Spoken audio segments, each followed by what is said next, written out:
This episode is brought to you by Redfin. You're listening to a podcast, which means you're probably multitasking. Maybe even scrolling home listings on Redfin, saving homes without expecting to get them. But Redfin isn't just built for endless browsing. It's built to help you find and own a home. With agents who close twice as many deals, when you find the one, you've got a real shot at getting it. Get started at redfin.com. Own the dream. The world moves fast. Your workday, even faster. Pitching products, drafting reports, analyzing data. Microsoft 365 Copilot is your AI assistant for work. Built into Word, Excel, PowerPoint, and other Microsoft 365 apps you use. Helping you quickly write, analyze, create, and summarize. So you can cut through clutter and clear a path to your best work. Learn more at Microsoft.com/M365 Copilot.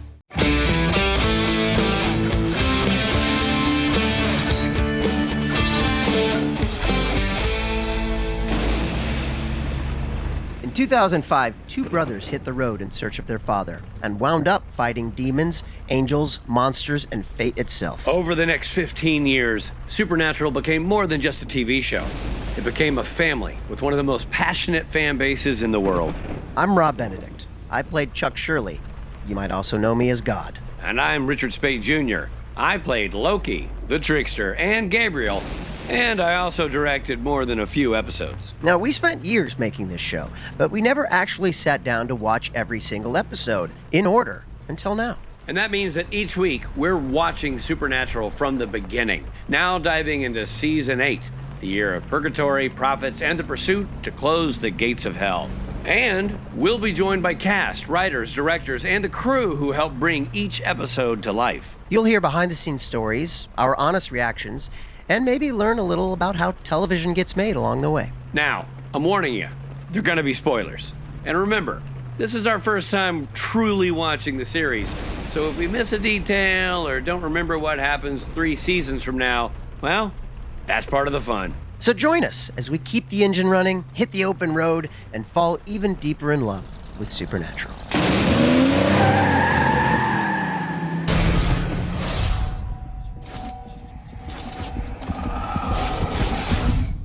Hey everybody, it's Rob Benedict. And I'm Richard Speight Jr. And we're talking about Supernatural Season 8, Episode 16, Remember the Titans. I sure as heck do. Will Patton as the assistant coach.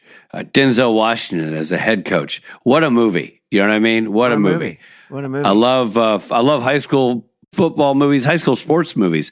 I love feel-good stories. I love a good comeback story. I love an underdog story. And I assume we're going to see Mr. Washington and Mr. Patton in this episode of Supernatural. Yeah. In fact, we got Denzel as our guest today. It's really exciting. Well, Supernatural fans are creative people. They are. Yeah. You like to make stuff. Yeah. So go to our Patreon at patreon.com/SPN Then and Now.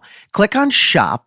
And for just $3, each of you can buy templates to make your own Supernatural Then and Now merch. That's right. For just $3. There are Right. 5 designs you can pick from. Yeah, sure. But I bet you got to be a member. You don't even have to be a member. What? Anyone can buy them. Oh, man. Go check it out at patreon.com/SPN Then and Now to see the fun stuff. I might do just that, Robert. I'm intrigued. Beat the fans to their own game. Yeah. You know what I'm saying? And just so everyone knows, reading that out loud for the first time just now, it was news to us. So I'm excited to see what that is. All right, let's get into it. All right. Late one night near Great Falls, Montana, a drunk driver hits and kills a stranger walking along a forest road. Dude, that guy is like just drinking and driving. I mean, he's drinking, he's driving, he's sleeping. He hits the guy. He notices he's probably killed him. And what does he do? First of all, his car is Fine. It's totally fine.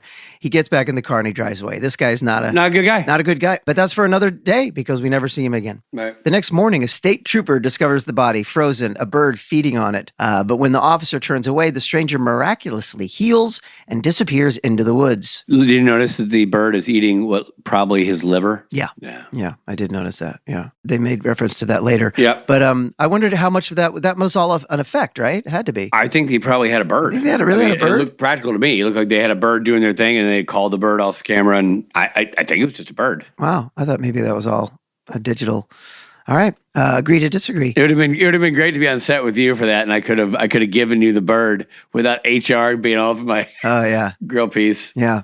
Yeah.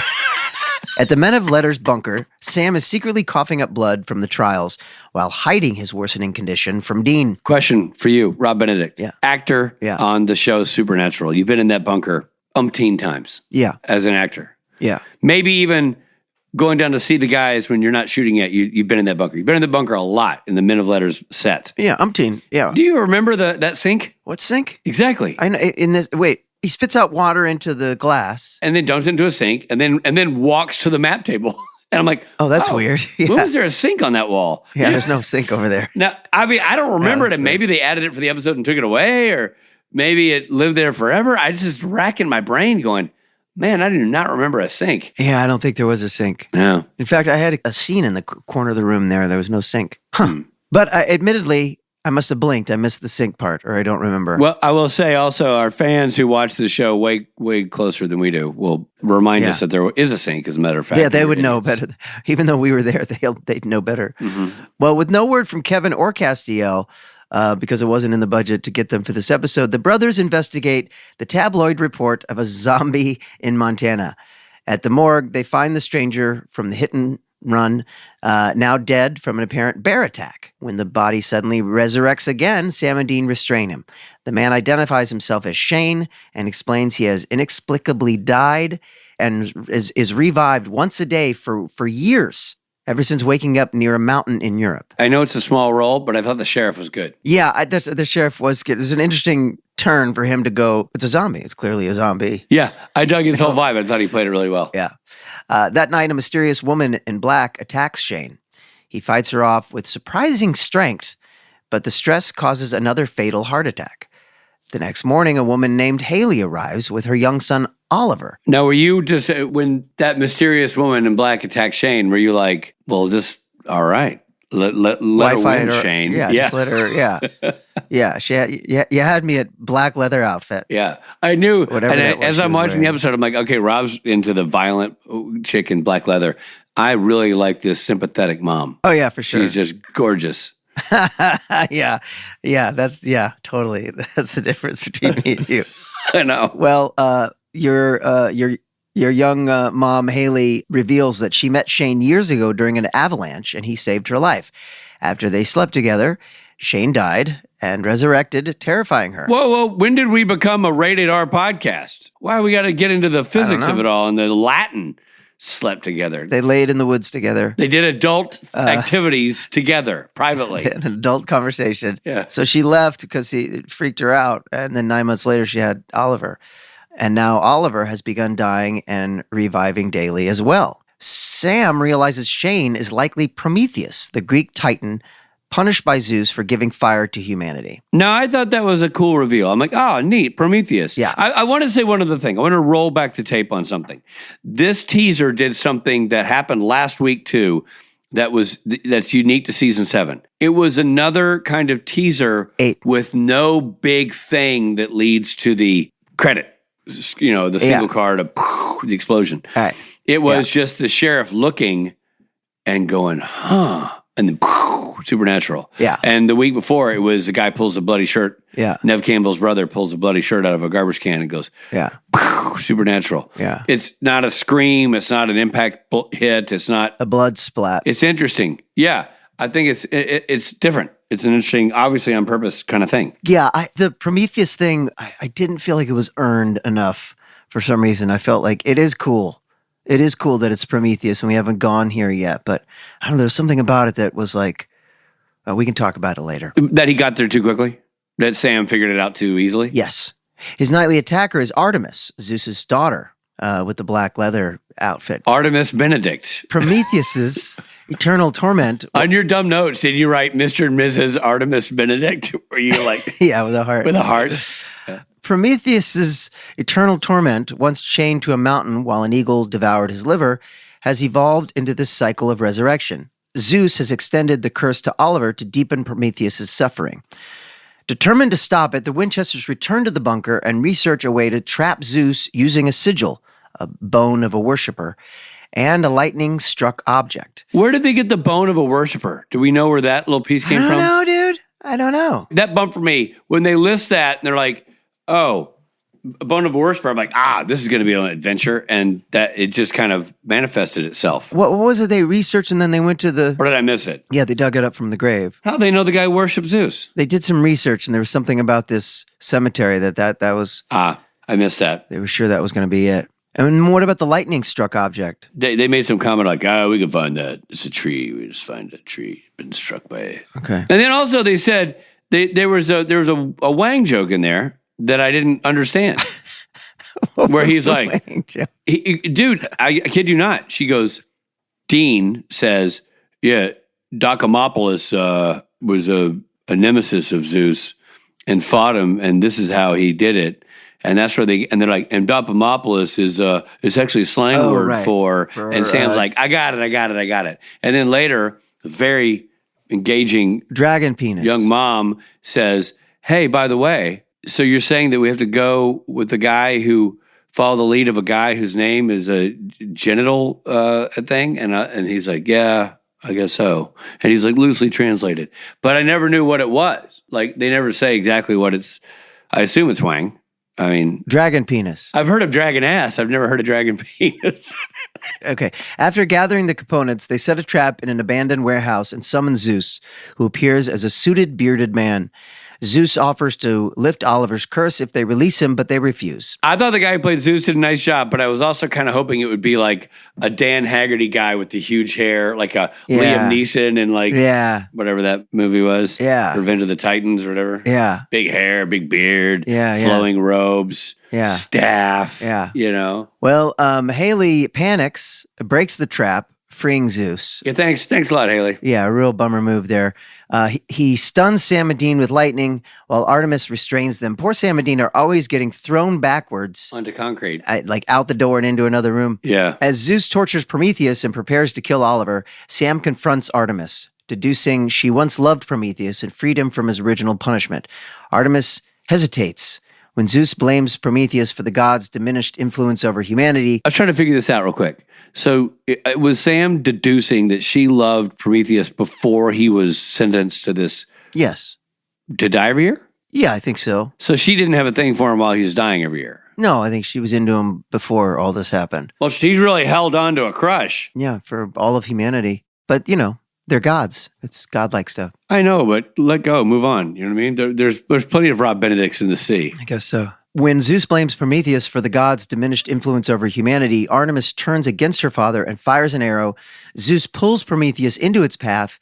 Prometheus pushes the arrow through himself into Zeus, killing both of them to save his son. Oh! Zeus pulled Prometheus in front of him? Where were you, dude? No, I thought Prometheus stepped in front of him. No. I didn't see the pull part. No, I man. missed, and I was sitting there at the end going, why in God's name did he step in front of the arrow? I was confused by that. That was like the biggest plot point of this final act. Do we see his arm grab him or something? Like, I missed it. Yes. Oh, man. Yeah, he grabs him and pulls him in front so it stabs him. And you're like, damn. I thought he took one for the team, but I'm like, why is that taking one for the team? You're just going to die and relive again. I thought maybe the arrow broke the curse. So he's like. No, it was all Zeus, man. Zeus pulled him in and then it goes through him and then he pushes it through. And then they both go kaputs. I had a coach named Mr. Williams, a track coach in middle school.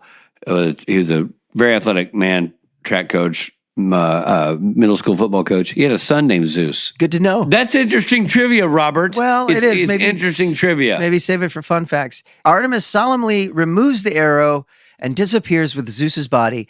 Dean and Haley give Prometheus a hunter's funeral, i.e. burn him. Back at the bunk, there's a weird scene with Sam and Oliver outside of the funeral pyre where he's like, do you want to, go somewhere else? And Oliver's like, no, I want to stay. You know what I'm talking about? Yeah. And it's a very stiff reading of the line. And I thought for a second that Oliver was like possessed or something. And that was going to be some other thing. But I think it was just maybe an actor choice. Maybe. Also in that moment when the mom says to Dean, she goes, sorry. They're watching the fire go, and she says, sorry. And I was like, what are you sorry about? Well, she screwed up everything. She released Zeus. But he got the job done. No, it didn't. I mean, they all nearly died because of it. But Zeus is dead. Yeah, but no thanks to her. Can Zeus actually die? Can you kill an immortal? I feel like you can't. I don't know. Back at the bunker, Sam bonds briefly with Oliver. Dean reminds him of their promise that Sam will die of old age, not supernatural causes. Later, however, Dean quietly prays to Castiel, asking him to protect Sam, revealing his growing fear for his brother's life. He says, "Where are you, Castiel?" And Castiel cannot respond because contractually they did not pay him to be a part of that episode. All right. I should do my thing. It's kind of part of my contract. Arr, arr, arr. Rob and Rich. Ratings. Go ahead, Rob. I just had a hard time getting around, if Zeus and Prometheus, Artemis, it felt so big, so huge, and it just compacted in this one little episode. It just felt like I love the idea of bringing the ancient gods into it, but like the episode that your character was in, where they did all the big gods around the table, right? Hammer of the Gods. I think that was a more well done episode. You believed the grandness of the gods in that, whereas this was sort of monster of the week. And it was Zeus. You know what I mean? Wait, which one did you believe the grandness of? Hammer of the Gods, an episode that your character was in. Yes, yeah. They sort of played, more of an ominous energy to the individual. What do you call it? Pagan gods. Yes, and you believed it, and it was and this it was sort of like pagan gods. It was the Hammer of the Gods episode 2 was the location was better to introduce gods into, and there was that big table and right, and this was sort of like normal everyday life, but with Prometheus and Zeus. I was hoping that Zeus would be. I thought the actor did a nice job, but I was hoping that it wouldn't just be a dude in a suit, so modern. Yeah, it would have been cool if all of a sudden for some reason. And then you turn and Prometheus is in his old clothes as well or something, and you believe... Or if Zeus was just in something... You know how Artemis was in the black leather thing? It's kind of stylized. If Zeus was stylized in any way. Right. You know what I mean? Yeah. And then we somehow see Prometheus. Or maybe if that whole thing, and I know they couldn't have probably because of the weather, if that whole thing could have been done outside, it would have been because to me, Zeus is outside, Prometheus is trapped on the mountain. I think it would have been cool if it was somehow at a grander location. Does that make sense? Yeah, I get it. But I know the weather thing you're talking about. There are limitations, but I agree with much of what you're saying. Well, with all that in mind, things that bumped for me were. This is probably doesn't bother anybody else but me, but I always think it feels odd when other characters get a fleshed out storyline and I don't know what's going on with Sam and Dean. It always seems strange to me. So when Prometheus is there, by the way, the actor who played Prometheus did a great job. Prometheus, he's dealing with Artemis, there's all this stuff, and I'm like, they come back from breakfast only to discover this fight going on. It just felt weird that we're with them and they were discovering and getting a little bit of their backstory. But I don't know. Right, I'm sure I'm being nitpicky. Right. I also thought it was really kind of convenient that the mom just shows up with the kid to the hotel. How the hell does she know they're at that hotel? And then with the kid, it's been 7 years and now suddenly she feels like now's the time, I guess because the kid started dying. And so she's trying to find him, but how would you find him? And you just happen to live in this town, a pretty easy journey. Right. And then also they have a dead guy on the bed and Dean decides to bend down to go, hey, give me 5. Oops. Didn't mean to reveal the dead guy behind us. That felt goofy. Right. You know what I mean? There's a couple of things I was like, yeah. It didn't feel as well oiled as some things do. Yeah. I like all the guest stars. Zeus was good. I thought Prometheus was good. I thought very CW Prometheus, and yes, definitely. Artemis is great. And I thought the mom was awesome. Really, really good, nice job. But there's some tough turns in there. What do you mean? Here's your son. So it's that in 1 second you have to realize you have a son. Now you're on the swing with the son. Play with your son. Now over here, this other problem. Yeah. It's a series of rushed events. Yeah. That the nature of TV. Yeah, totally. It felt a bit CW, and that's the thing. Is we had 3 great episodes in a row this season, and when this show is great. It's so beyond. It's elevated. It's elevated. So beyond CW. It's beyond network television. But sometimes some episodes just feel like CW. And that's not saying it's bad. It's saying that it's normally it rises above. And this is right. It is what it is. It's a CW I hear you. show. It's 22 episodes a year, man. You can't fly with the Eagles. Yeah. You can't soar with the Eagles 22 episodes in a row. Every now and then you got to land on the ground and eat a liver. Sure. There you go. I like how you brought it back. Thank you. Yeah. Thank you, everybody. Yeah. All right. So, Robert, get to your facial hair component. Well, I am searching online. Would you like me to go first? While you do your search? Sure. Well, I am going to give this episode, which there are elements that I enjoyed. I actually thought the kid did a great job. I had forgotten about the line of dialogue, but just his look, his sort of like worried look the whole time. He didn't have a lot of dialogue. Yeah, his worried look was good. I am going to give this one, because of the components that I thought all worked, not necessarily super cohesive as an episode, but the components worked. I'm going to give this the Rip Torn, a notable actor who always has a goatee.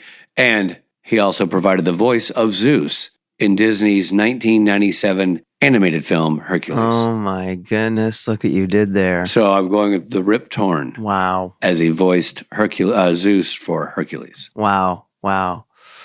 I'm looking for a beard that says that bumps for me, because this kind of... Well, like Rip Torn is a goatee, just so we're clear. Yeah. Rip Torn. R.I.P. Rip Torn. Great actor. No longer with us. But Google it. All right, I'm going to give it the John Travolta. Every time John Travolta grows a beard, it bumps for me a little bit. It doesn't feel real. It doesn't feel organic. I couldn't agree more. And so I'm going to give it the John Travolta. The Johnny T. All right, the Rip Torn, the RT, and the JT. The Rip Torn and the Johnny T. The Travolta. Nice. It's funny when you search actors with beards that are awkward. It pops right up. Yeah. All right. Good job, everybody. Good job. Nice work all around. Yeah. For our interview, we've got a real special person coming on. We don't often speak to someone this high up the chain. I mean, we're going into the studio here, into Warner Brothers. We're going to the stratosphere, man. Yeah, the people who make the decisions at the big, impressive buildings in Burbank, California. That's right. His name is Chad Kennedy, and you might not see his name in the credits, but he was such a presence and champion of the series. He was the supervising executive at Warner Brothers for the series. So he was our link to Warner Brothers, the granddaddy of the show. Yeah, when they say the studio has notes, he's the studio. That's right. And he had a voice in every major decision during his tenure with the show. And we had the delight of sitting down and chatting with him. And here's our conversation with Chad Kennedy.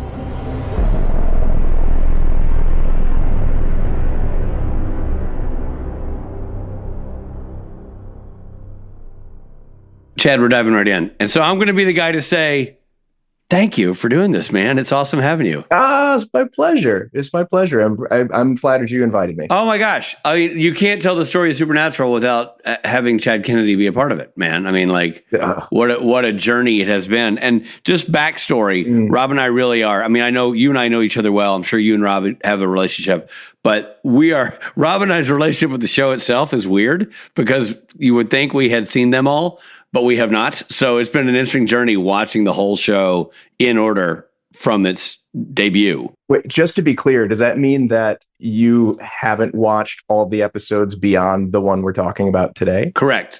Although I've watched way more beyond where we are today because I got into directing. Correct. So that's when I got into watching everything.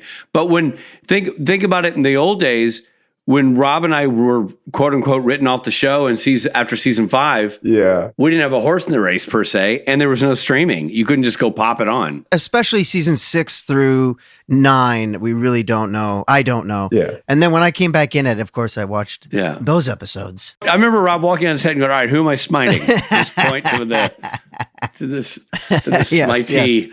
All right, well, let's start. We're going to go origin story before we even get into Supernatural. Let's have the conversation about how you were drawn to the world of entertainment. Yeah, I think I didn't have much of a choice. I grew up in the Midwest. I'm a St. Louis boy. Hey, all right. Born and raised. And I didn't find this out actually until a few years ago. So I discovered that I have ADHD and autism, that I'm on the spectrum. Did not know that growing up. It was one of those things where I developed masking techniques early on and was struggling a lot. I struggled a lot to connect to people. I struggled a lot to be in environments with large groups of people. I was great with school, just really hard with the social side of things. And so entertainment was my way of connecting to the experience of being in society and being social. Like reading books was like a huge thing for me because it was my first chance to actually find out what was happening inside people's heads and figure out like what parts of it made sense to me and what parts didn't, and like actually start to orient myself around like, oh wow, there are other people having this experience, or there are people that aren't having this experience. And it was just really interesting growing up, and being able to have a language to talk about it now is really powerful. But as a kid, I didn't have that. I just had this opportunity to kind of get inside the house when in the outside world, I was just looking through the window. So that started with books, and then it was comic books. Was there a type of book before you even get it? Like, were you like a genre? Yeah. Was there a style? I mean, I'll tell you, my favorite book growing up was A Wrinkle in Time. Oh, wow. Okay, sure. Yeah, that was my jam. That's great. And then it was like Michael Crichton and Kurt Vonnegut. Like, I mean, there's like, I ended up branching out into a lot of different things, but books were a big thing for me. And then comic books, like I was an X-Men comic book guy, like that was my thing. And then like TV and film. And I was really lucky that my parents were supportive of this weird kid and his strange interests. And they bought me every biography that was ever written about Steven Spielberg, because I loved all of the Steven Spielberg movies. And then, sure. and then there was also this guy, Brandon Tartikoff, who ran NBC, was the wonderkind, was like 30 years old when he took over the company. And he wrote an autobiography called The Last Great Ride. And that book changed the way that I thought about entertainment, because it showed me that you could become someone in that business by just being a fan of things in that business. And he was the biggest fan. He was a super fan. He used to sit in front of the television and just absorb everything that he was watching. And it trained his gut in such a way that it made him kind of the most talented, TV executive in storied history. So I modeled myself after him and came out to Hollywood. I applied to film school, first opportunity that I got. And because I got into USC, my parents couldn't really tell me no. Wow. There you go. Great. That's awesome. That's amazing. Chad, I'm from Columbia, Missouri. So, oh, no way. Yeah. Born and raised. Oh, wow. Yeah. That's funny. I mean, obviously, this is not going to surprise you, but 50% of my school went to Mizzou. Mizzou, yeah, so, of course. Yeah. That's fantastic. Yeah. And that was my city. I mean, that was always, even to this day, I'm still a St. Louis Cardinals fan. And oh, yeah. I mean, you can't beat that. And a Mizzou fan. We've watched many a Mizzou game. And a Mizzou fan. Yeah, for sure. Because even though I didn't go there, it's like my hometown team, Yeah. I feel the same way. Yeah. I feel, by the way, I was a Rams fan. And then I left St. Louis. Yeah. And then I got to stay a Rams fan when they came to LA. My family, not so much. They're still really pissed off. But like, I still wear the gear. So that's that's cool. Well, it's a great connection because Robbie has the Missouri, and then I went to USC, and so it's like we got you coming and going. Yeah, that's right. We're family.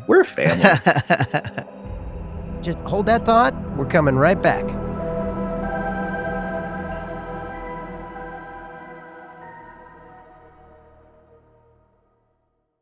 Hey, it's Richard Spate. Every single group has someone who insists on doing things the hard way. You know what I'm talking about. That friend still paying for a subscription they forgot they had. The one refusing to update their phone because it still works. Man, my group has that person. I'm not allowed to say their name, but let's just say it rhymes with Snob Flinadict. And hey, I used to be that person too, especially when it came to overpaying for wireless. Then I got smart and I switched to Mint Mobile. And boy, howdy, am I glad I did. You know why? Because I'm not paying for stuff I don't need. I got 3 boys. They each have a phone. That's a king's ransom and bills if you're not paying attention. But I am paying attention. I make sure the boys are using Mint Mobile. That way, I only pay for what they need. And there are no overages. And they got to keep their phones. And they all still have their same phone numbers because I'm too old to memorize new numbers. It's a veritable telephonic utopia in the Spade House. All thanks to me. And by me, I mean Mint Mobile. Do you want a telephonic utopia? Here's what you got to do. You got to stop paying way too much for wireless just because that's how it's always been. Oh my gosh, if that's how we thought about all things, our TVs would still be shaped like giant square boxes and we'd be listening to music in mono. Mint exists purely to fix all that.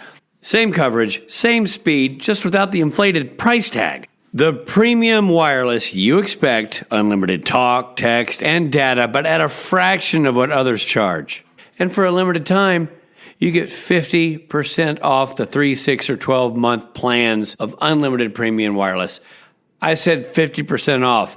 That's half. So, are you ready to stop paying more than you have to? Come on, don't be like Snob Benedict. New customers can make the switch today, and for a limited time, get unlimited premium wireless for just $15 per month.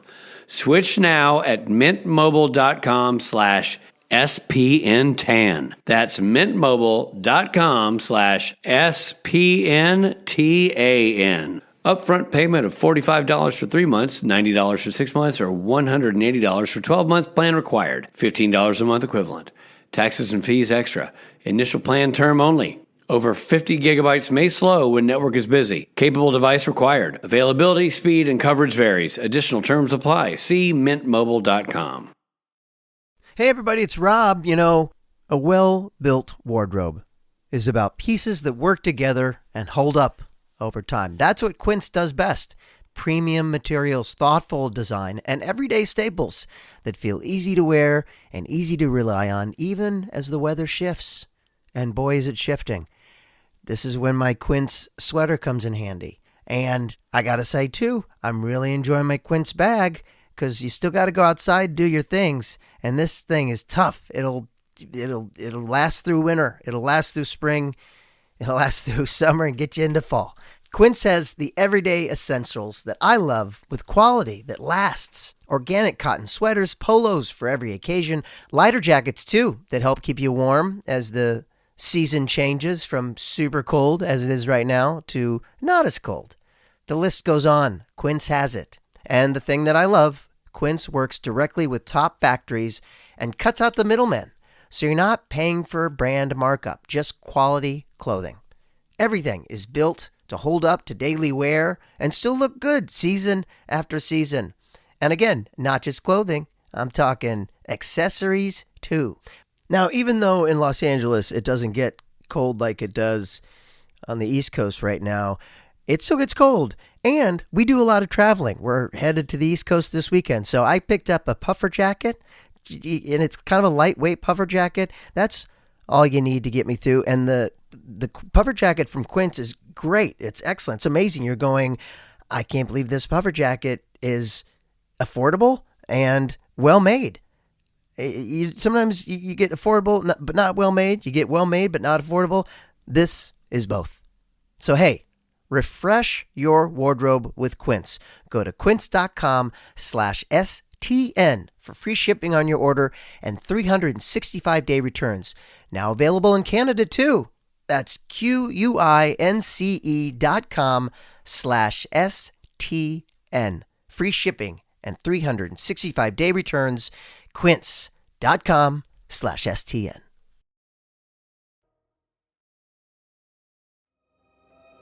Thank you for supporting Supernatural Then and Now. And now, back to the show. And then how long after that were you given Supernatural? Not fast enough. There you go. So I was an assistant in current programming during season 1. Season 1 was premiering when I came in as an assistant. So we started at the same time, basically. And then I think it was around season 3, the strike years, right? That was like the abbreviated season where all the weird stuff happened. Yeah. That was when I was promoted as an executive. And so then you have to go to, season 4 was like a dicey season. So that was all about like, we got to recover from the strike. Like this, we have an opportunity, but also we have to make a point. Like there was a whole lot of stuff going on behind the scenes about like, how do we make sure that the show is not just for and out? And then, season 5 is this the series finale? And then season 6 was happening. And here is the thing is the executive that was covering Supernatural also covered One Tree Hill. And she couldn't do both shows because her schedule was being overloaded. And I ran in and I was like, I've got space. I can do it. What can I take off of your plate? Right. So I end up with One Tree Hill. which, by the way, ended up also being an incredible experience and a constellation for me in more ways than I can count, and trained me in a genre that I hadn't had a chance to train in. And because of my relationship with that show, I ended up meeting several of my best friends in the world. So like, that ended up being an incredible experience for me. But it wasn't supernatural. And so it was what ended up happening was towards the tail end of season 6, that executive became overloaded again. And then I just went in and I was like, give me supernatural. And they did. This time you weren't, this time you're a little more blunt. Yeah, a little bit more blunt. Like, just give me the freaking show. Like, no one else at this company knows this show as well as I do. And she's had 6 years with them. Give me my chance. Which, by the way, is longer than a lot of people get with any show. I mean, 6 years, a lot of shows are gone by then. So it's really true. We're talking, we know in hindsight that it's a 15-year show, but at the time, gosh, if you got 5 years, it was a home run. You know what I mean? So true. I mean, yeah, especially, by the way, at that point, the CW hadn't even been around for 6 years. Right. Like there's a lot. There was a lot happening. It was precious. So you officially came on for season 7. I came on officially for season 7. I would say like the end of season 6 was the relay as the baton was being passed, and then it was kind of from the creative pitch for season 7 with Sarah Gamble really kind of taking full charge of the show. That was when I came in. And then and then through what was your last season on the show? Gosh, I think it was season 12 was my last year. Okay. Yeah. So I was there with Sarah, and then in season 8, Jeremy came on to run it. Jeremy. Bob, of course, was there the whole time. God bless that man. Right. Also another mentor of mine. He's just been a blessing for me in my life. Yeah. Were you around for the Andrew Dabb years at all, or did you leave before he took over? I left before he took over, but I was there. Like Andrew and I actually became pretty close, just, him being on staff, and we still are. Right. Yeah. So to leap forward to that point, what was the reason for the exit? Why did you let Supernatural move on, or did you move on yourself? I moved on briefly, actually. I left Warner Brothers to go run current programming at Lionsgate, which was just too big of an opportunity to pass up. Those jobs are few and far between, and Lionsgate never had a current programming department, and they were growing pretty rapidly, and it just seemed like a really great place for me. Ultimately, there were some structural issues with the way that they were running their creative division, which is outside of my control. The development team wasn't getting enough shows to fuel the current programming department. So the company shrank and I was let go. And then during my fun employment, I got a call from the head of current programming. I've never heard that term. Yeah. Fun employment. That's funny. Well, to be fair, I was climbing a volcano in Hawaii when I got this phone call, but the head of current programming, my old boss at Warner Brothers, called me up and said, "Hey, I hear you're available and I need somebody who can hit the ground running. Do you want to come back?" And I did. And I came back and I was there for another 3 years, I think. That's awesome. Did you enjoy the return? I loved it. I loved the return. It was great because I was there for her last year as she was transitioning out to retire. And then I was there, Melinda Hagee. Yeah, the legendary Melinda Hagee. So she was retiring, and then I knew that Peter was going to be retiring soon too. So it was an opportunity to be there for his last hurrah and as well. And then I got to be there for a couple of my colleagues who ascended into the leadership role and current, and got to be a part of supporting them in their careers. So yeah, I mean, that was really amazing. And also there's something kind of special that happens when you grow up at a company versus when you leave a company and come back. Like when I came back, I wasn't just coming back as that kid who left town, right? I was coming back as kind of like a senior executive, and it was a very different relationship to the studio. It was a very different relationship to the shows. It was a very different relationship to Peter and my superiors. And suddenly there were all these young executives under me that I could mentor the way that I was mentored as a young executive. And that wasn't an experience that I was having when I left. So yeah, I loved coming back. It was fantastic. That's great.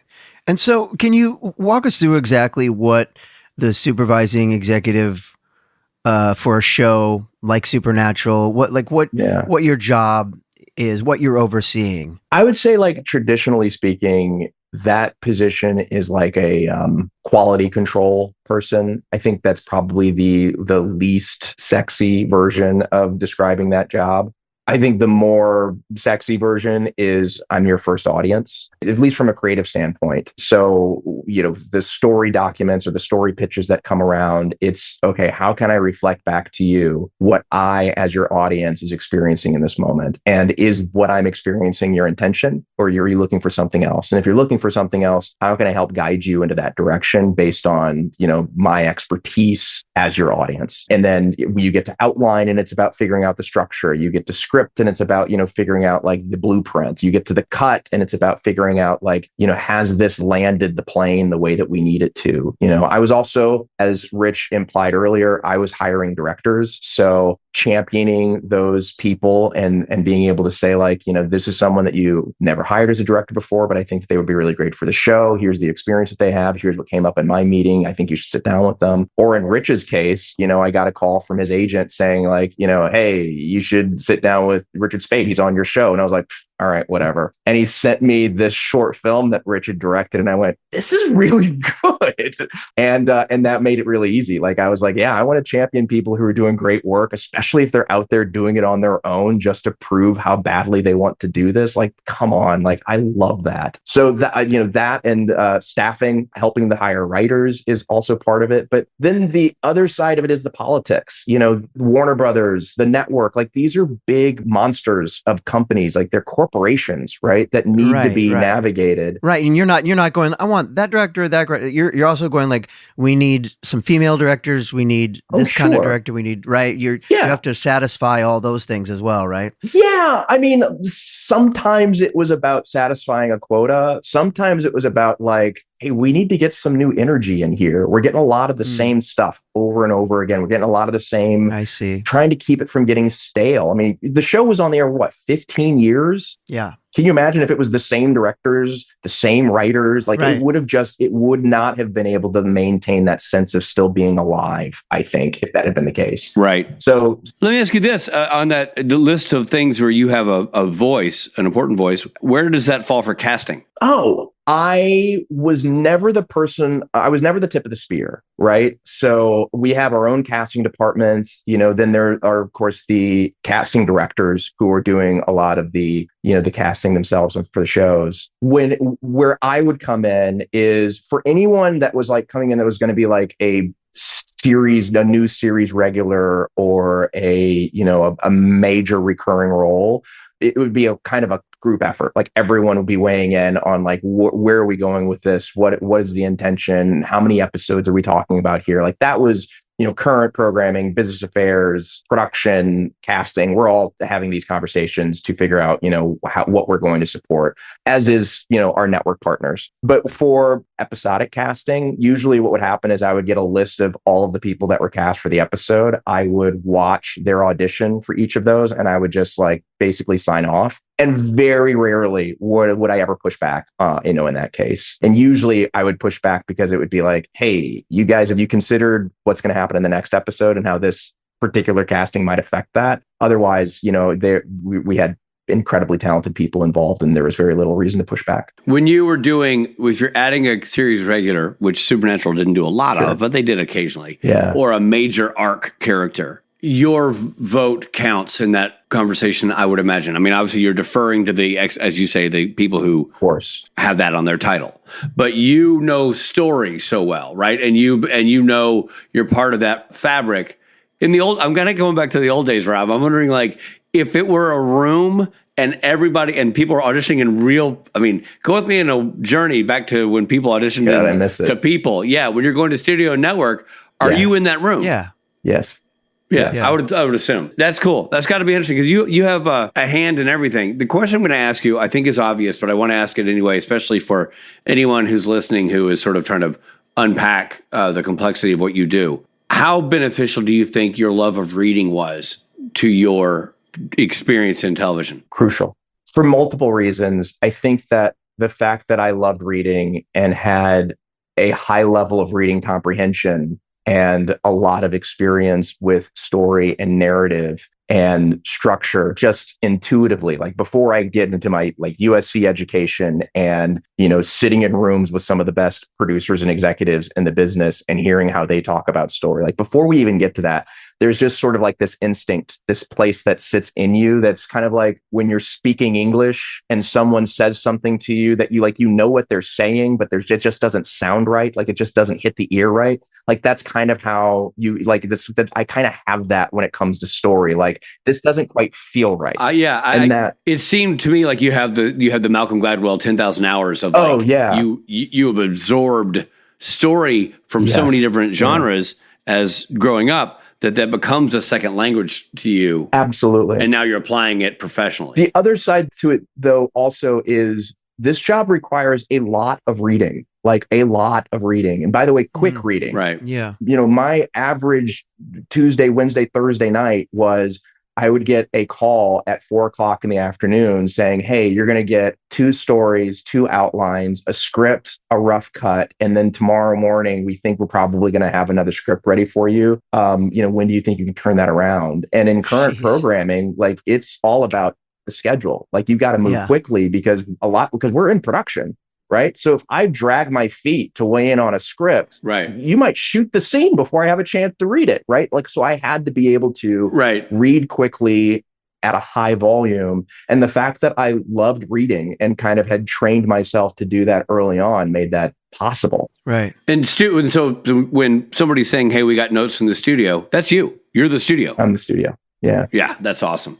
I wonder if you feel like, I know I benefited from everything that you're talking about, I benefited from because you helped get me into TV directing. But before you, it was just a conversation. And you helped steer me towards the Warner Brothers Directors Program. And then from there, you helped be sure that the right people knew that I was serious. And so you really did. You used the term championing. I do, yeah. Championing. And you did champion me specifically. My question is, you're a very personable guy. Everybody on set knew you. You were, as soon as I was up there directing and not just showing up to do a guest spot, your name was just part of the fabric of that show. Is that true for everybody in your job? This is really a backhanded compliment, but I feel like it's not. I feel like you were uniquely immersed in Supernatural. I have worked at a number of places now, and I can say that I don't think that it is typical of everyone in that position. I will say it was very common among executives at Warner Brothers. I mean, that was my training. That was how I was trained. That's awesome. And I think that was one of those things that it came from the top down. Peter preached to us that we were responsible for the quality of our shows, and the quality of our shows determined our success and profitability as a company. So we were on the ground doing that work, but we believed that work was crucial to whether or not we were successful as a company. And we all loved Warner Brothers. We loved working at that company. We loved working for Peter. It does feel like, it felt like a family more than other studios. My experience working around town, Warner Brothers had even that building where all the execs, where your offices were. Yeah. Building 140. Yeah, exactly. And where you'd go to studio, it felt like a family. Yeah. And Supernatural, we always say is a family. Yeah. This episode we're talking about in this podcast episode it deals with Greek mythology. Yes. The show's series started out with urban legends and folklore, traditional monsters. Over the seasons, they introduced gods and leprechauns, fairies were added to the mix. How are the conversations about defining what is supernatural? Were you involved in terms of going, hey guys, we're getting too far off the rails here, or ooh, this is interesting, now we're doing gods and angels or whatever? Well, yeah, go that way, follow that. Obviously, no one ever said we were going off the rails. I mean, have you seen the show? Yeah. No one ever said that. Were there rails? Exactly. I guess is no, the question. I feel like, I mean, yes, those conversations came up regularly, and a lot of those conversations happened before I showed up. And I mean, I'm sure you've had guests on that have talked about it, because again, this happened before I got there, but the whole when were angels introduced and how were they introduced? And we talked to Eric about that. It was really interesting. And Sarah, has an interesting perspective on it too. So I mean, there's of course, that whole process is really fascinating, but that was kind of the sort of the biggest version of those conversations, but they were happening constantly, you know. And I remember in season 7 in particular, when we were dealing with the Leviathans and like, what is a Leviathan and what are we really saying about the origin of monsters and how does this connect to the overall show's mythology? Those were ongoing questions. Like, it didn't start with the premiere. I mean, it didn't stop with the premiere. It started there. And we would have those questions all through the season. And I feel like every season when we introduced some new element to the mythology, whether it was some new monster or supernatural creature, or it was like the Men of Letters, or, you know, the legacy of that you know, organization. Right. We would always have conversations about like, okay, but like, how does this connect back to the overall mythology, and how does this reflect on the boys? Yeah, and it feels like almost like part of the mantra for you would be, is this still Supernatural the show? Because it's like, you know, there's a flavor of the show, and like you said, there are no rails. I mean, the show will bend genre within itself. But it's really interesting, I think, that the job that you had to sort of keep all of that sort of in some sort of lane, you know, and it still had to fit on the CW, and it still had to, you know. You know, I think this episode's actually a really good example of this thing that's just popping up into my head now. Because I remember when we were working on this, it was Dan Laughlin's script. And he had great ambitions for what he wanted to do. But if I remember correctly, it started with Artemis. And it was this idea of like, well, I'm going to take this Greek character that is a legendary hunter, and I'm going to draw comparisons between her and the boys. The story evolved in a lot of different ways that took us in different directions. But like, that was the beginning of the story, was like, it's the parallels between Artemis and the Winchesters. Interesting. Which was really cool, you know? And I think that like, that's kind of illustrates how we had these conversations back then. That is really cool. And if you only knowing the finished product, which is what Rob and I know, the story definitely evolved, as your point.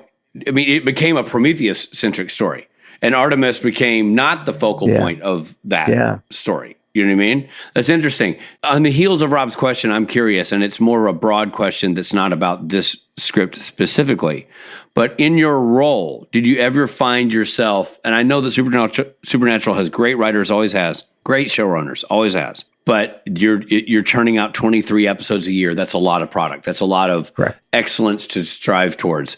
Did you ever get something, an arena or a breakdown of something, and you're like, dude, back to the drawing board? Like, we are not, this is way off. Not on Supernatural. That's amazing. Yeah, I never kicked anything back on Supernatural. Now, that doesn't mean that there weren't some that I had more notes on than others. Yeah. That's absolutely true. Sure. But you could work with what you had versus, guys, we got to start over. But you have to keep in mind, Bob was never going to let anything show up at the studio. That's a fair point. Yeah, you had on-site security. Yeah, and by the way, like, the same was true with Rough Cuts. Phil Segrisha was never going to let anything show up at the studio that hadn't been like through the ringer already. So it was like, we were really blessed with this show. That's the advantage of having veterans, you know, running the show. They know what's going to fly at studio and what's not going to fly too. Absolutely. And to point out, they're the whole time. But for like the end of season 15, when Phil was off, Bob and Phil were there the whole run. Yeah. Directing more episodes than any other directors, and overseeing, to your point, story, casting, script, and post. And that's not to discount the contributions that everyone had. I mean, this was a team effort, and there was a lot of leadership over the course of the show, in addition to Bob and Phil. But like, the continuity there. Oh, 100%. It's extraordinary. I was just saying, mainly consistency. Bringing it back to this episode, the episode deals with sacrifice and punishment, both from Prometheus and Sam with the trials. Do you think that's why this script got the thumbs up, because it reinforced the broader themes of the season itself? Oh, absolutely. But I mean, but also that was every episode would come back to those themes. And like, you know, one of the things I think a lot of fans might miss, maybe not, I don't know, but one of the things that I always really appreciated, that I thought they did better than other shows, is even in our episodes of the week, it felt like there was something in the overall mythology, something about the characters' journeys for Sam and Dean that was being explored. And I feel like a lot of shows don't do that as well. And I think Supernatural did it better than most. And oftentimes it went beyond just sort of a framing device of, we're starting here and then we get to the end and it's like, and we've moved the pawn. one square forward. Right. There was usually something that was going on inside the episode that helped you understand what the overall journey was going to be for our characters. Yes. And it's just, it's the layers. It's the layers of storytelling that I always really appreciated about Supernatural. Yeah, totally. I mean, it's still a procedural, but you're also telling this other story throughout the whole season. That's what I love about the show too. It's like really good Pulp Fiction or something. It's not CSI where you could tune in at any time and catch and understand what's going on. Like you can, absolutely, and that's the advantage Rich and I have of doing what we're doing right now. We're piecing it all together now. We're watching it from beginning to end and going, oh, that's what that means. That's so cool. Yeah, it is. It really is an interesting journey to go. As many times as we've seen certain tattoos or certain actors at conventions, we're like, love the guy, love the tattoo, have no idea what the origin is, Yeah. And then to sort of get in there like, oh, okay, this is awesome. Absolutely. It makes sense now. The other thing about this show is and we've discovered this just because of our travel going to conventions, is it has such a huge international appeal. My God. How much of that, did that play anything into your job, the international sales and the show's global popularity? Into my job? No. Into my ability to continue working on the show? Yeah, because the international, like the value of the show internationally meant that the show was never going anywhere with as long as Jensen and Jared wanted to make the show, we were making the show. Like that was pretty much, for at least a very long time, that was the word was like, no, this thing prints money. It was extraordinary. So but the international bit didn't affect the strategic decisions so much. You just made your show. No, I mean, the show worked. Yeah, I guess that point is, don't fix what ain't broken. I mean, you had a story that to the untrained eye looks incredibly American, Midwest, blah blah blah, but the story was deeper than the land it was set in. It spoke to a grander audience, and and connected to the grander audience. It's awesome. We're always so impressed when we, there's one of the conventions we do is in Rome, and that one in particular because it's Rome and it's so central in the world. You meet fans from how many, Rich? Probably 20 different countries. It's crazy. I mean, it's baffling. And they've traveled this great distance to see anybody from the show. Like the show, this, Chad, because you've done, symposiums, seminars, talked to people, gone to schools and spoken to students. The show, it's not Friends. It has a deep connection to people in a way that is deeper than a TV show. It's more, honestly, like a book. It's more like it resonates with people where they keep going back to it, keep rewatching, keep re-exploring, and without question know way more about the show than I will ever know, including about the episodes I was in or directed. Like they are pulling back layers that are there and there to be explored, but not all people take the time to do that kind of thing, except for the Supernatural audience. Is that? And I'm sure that probably affected decisions that were being made, knowing that this is a beloved thing. I mean, if you feel like no one gives a crap, you work accordingly. But when Peter Roth cares, Bob Singer cares, Chad Kennedy cares, Phil Segretti cares, and the audience cares, everybody works at a higher level. I felt a lot of responsibility. I bet you did, man. I bet. I would imagine. Especially when people like Bob are going, well, we got to see what Chad thinks. You know what I mean? Like that you're kind of the last person that they kind of run it by. Yeah. Only twice in my career did I come on to a show that I was already a fan of. And both times it was an incredibly stressful experience to carry that mantle the way that I did. It was this one. And then I did Superman and Lois was kind of the last show I did before I left the studio the second time. And both of those shows both my contribution to both of those shows I'm very proud of. I'm very proud of the shows individually, but also my contribution to them. And both of them, it was incredibly like carrying that pressure. And by the way, I felt it just from me. It was just me. It was just me like trying to make sure that 10-year-old Chad was proud of me.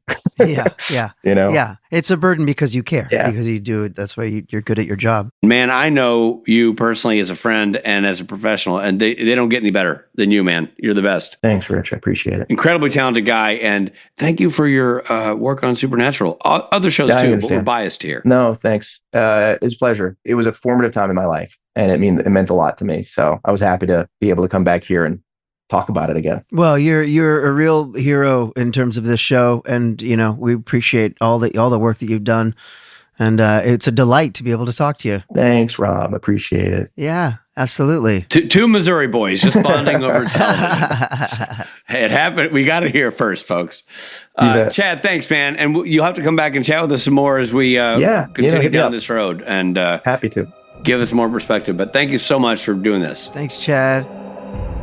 Hey there, this is Jared Padalecki, and I hope you're enjoying the episode. But we got to pull over for a second for some messages. Yes, online shopping is quite literally at our fingertips, but that doesn't mean it's always simple to buy. Whether it's trying to remember one of a million different logins so you can actually place your order, or getting almost all the way through checkout before realizing your card is nowhere near you, there are many hiccups that can get between you and placing that order. Which is why it's such a relief when you see that purple pay button that has all of your information saved, making checkout as simple as a tap of your screen. That iconic purple Shop Pay button is why Shopify has the best converting checkout on the planet, meaning less carts going abandoned and more sales going to you. Shopify is the commerce platform behind millions of businesses around the world and 10% of all e-commerce in the US, from household names like Thrive Cosmetics, Gymshark, and Allbirds, to brands just getting started. And they're not just great at converting sales. If people haven't heard about your brand yet, Shopify can help you find your customers with easy-to-run email and social media campaigns. And they have world-class expertise in everything from managing inventory to international shipping to processing returns and beyond. Tackle all of those important tasks from one place, making your life easier and your business operations smoother. See less carts go abandoned and more sales go with Shopify and their Shop Pay button. Sign up for your $1 per month trial today at shopify.com/realm. Go to shopify.com/realm. That's shopify.com/realm. How old were you when you realized you were the son of a president? I don't think anyone's ever asked me that before. FX's Love Story. John F. Kennedy Jr. and Carolyn Bessette. I didn't think I could love someone like this until you. From executive producer Ryan Murphy. It's not a question of if I want to spend the rest of my life with you. It's if I'm cut out to be Mrs. JFK Jr. FX's Love Story. John F. Kennedy Jr. and Carolyn Bessette. Watch now on FX, Hulu, and Hulu on Disney Plus for bundle subscribers. Hey, guess what? We're back. What a sweet guy, huh? Dude. And so intelligent about all things story. And I mean, I'm stumbling to describe it because it's just he's just so deeply versed in the show and sensitive, and he cares. Yeah. And entertainment and why he's passionate about it. Yeah. It's a great interview for us. It's a great interview for fans of this show who are listening right now, because this is an oral history of Supernatural, and this is talking to Chad as a key component, and you get to see the passion, you get to hear the heart behind the scenes. It's really, and the intelligence and commitment. It's really, really awesome. Yeah. Great guy, and glad he was able to come on. And now it's time to dive into something that actually should be pretty meaty for this episode, given the content of the show. It's our section entitled Mythology, Mythology, Mythology, Mythology. All right, Richard Spate, let's get into some factoids about Prometheus. Prometheus is a way of referring to a professional Metheus. Oh. The other option is an Ametheus, which is an amateur Metheus. Oh. But in this case, Prometheus is receiving money for his services, making him a professional. He cannot compete on the college level, at least back in the day. Right. But he can be in the Olympics, which ironically is also a Greek event. There you go. So if you have a Metheus, don't be upset if he can't go pro. Yeah, keep him am for a while. And by the way, Rob, you'll appreciate this. The Olympics, the original Olympics, like Rob Benedick's house parties, were largely in the nude. So something you have in common with... That's right. That's all true. Well, his name means forethought, reflecting his intelligence and cunning nature. Prometheus is most famous for his role as the creator and benefactor of humanity. Have you ever watched the Greek play Prometheus Bound? Oh, man, it's been a minute. But yes, I remember it. Yeah, we did that in college. Prometheus is a titan in Greek mythology, belonging to the generation of divine beings who ruled before the Olympian gods. He was the son of the titan Lapithus. Would that be the Greek way of saying that? Sure. Lapithus or Lepidus, and the Oceanid Clymene. In some accounts, Asia. Right. Clymene was also called Asia. When she was a jerk in grade school, they'd call her Clymene Bobini because she's being a meanie.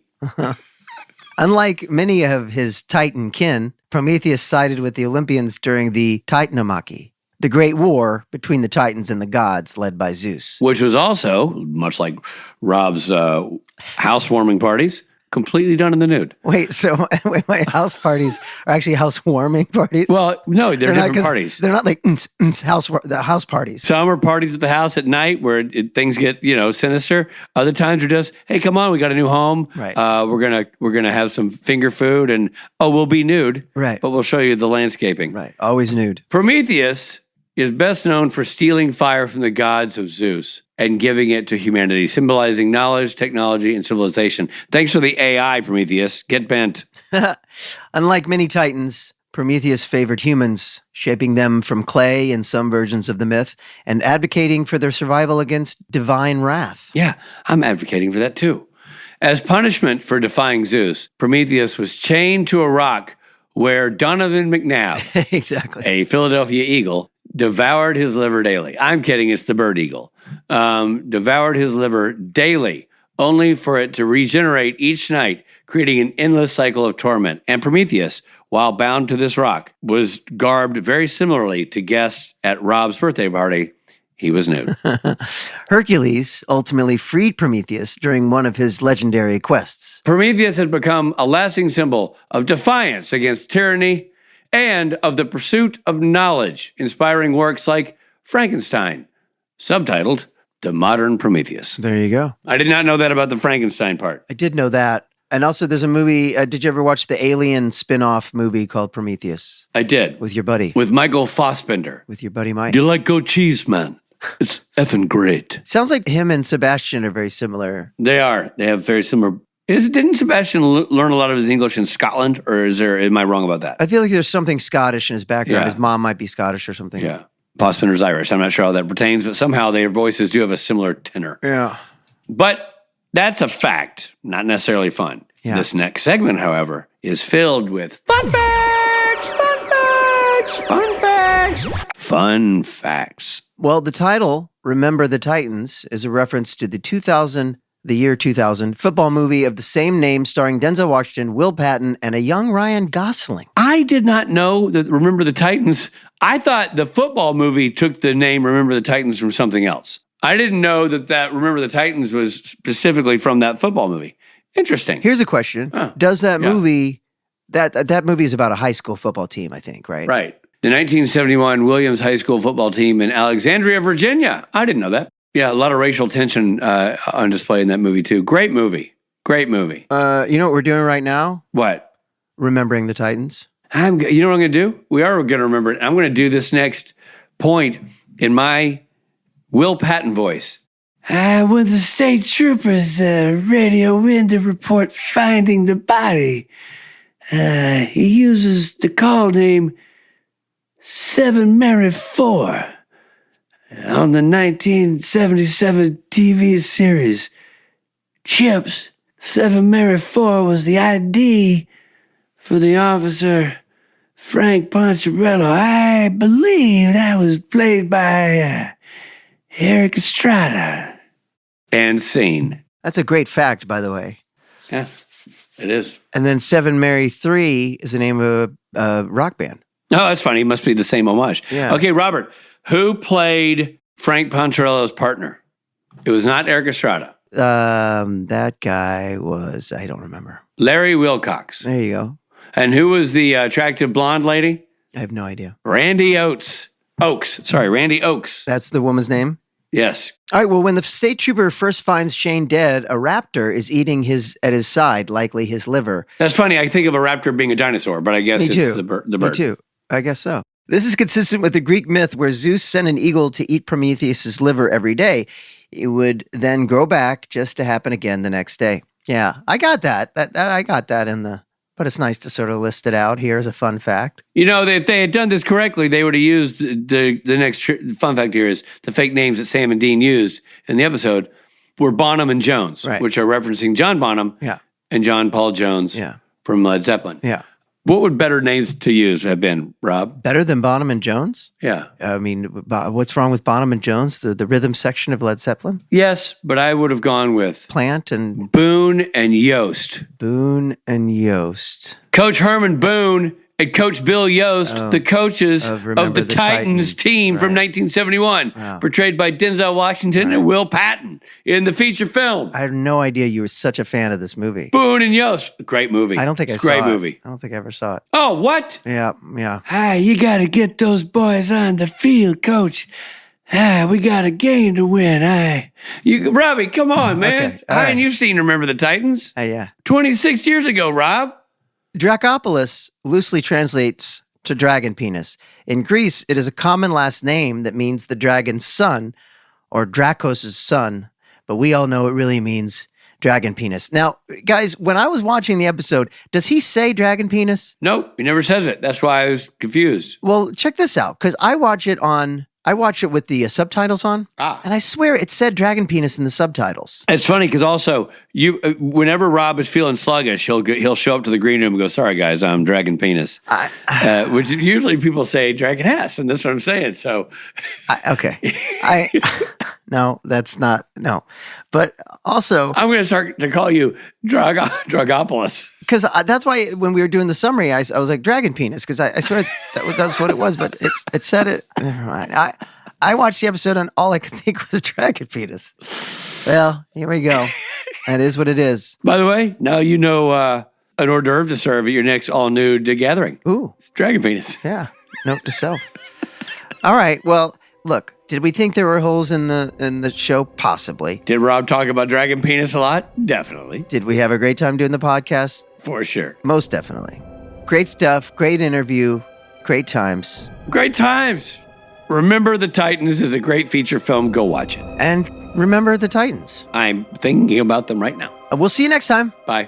This episode of Supernatural features Jared Padalecki as Sim Winchester and Jensen Ackles as Dean Winchester. Guest stars include John Reardon, Brooke Langton, Anna Van Hoft, John Novak, Ken Tremblett, Callum Seagram-Marley. Remember the Titans was written by Daniel Laughlin, directed by Stephen Boyum. Editing by Doug Cook.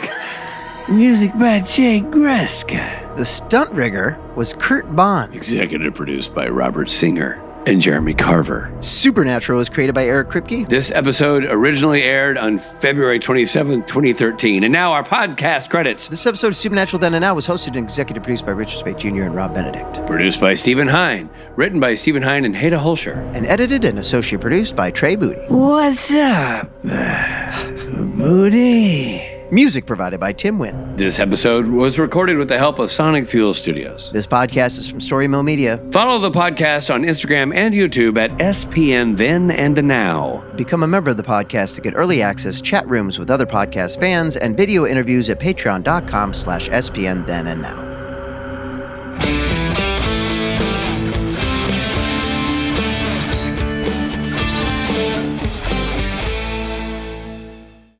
You doing the Will Patton imitation is like, I mean, a lot of people are not going to know that imitation, you know? You know who will? Loyal listener, Will Patton. Oh, wow. I remember telling Will Patton that I was going to propose to JC, and he was like, so I understand you're going to propose tomorrow night. And I go, I am? And he goes, congratulations. And I go, are you asking me? Is that a question? Hey, did you see the movie Train Dreams? It's nominated for Best Picture this year, 2026. I know it is. I know about it, but I have not watched it yet. It's narrated by North Carolina's very own star of Remember the Titans, Will Patton. Oh, is that that was the link to what we're talking about? Yeah. Wow, that was a long way to go. Aren't you glad it didn't say a rapper? I'm eating your liver. Trey will figure it out. I'm not worried about it. I'm not worried about Trey. I'm worried about you. Okay, and interview intro. Stopping. So I wait, hold on. No, I stop again. And Chad Kennedy stopping. You want me to start again? Story Mill Media.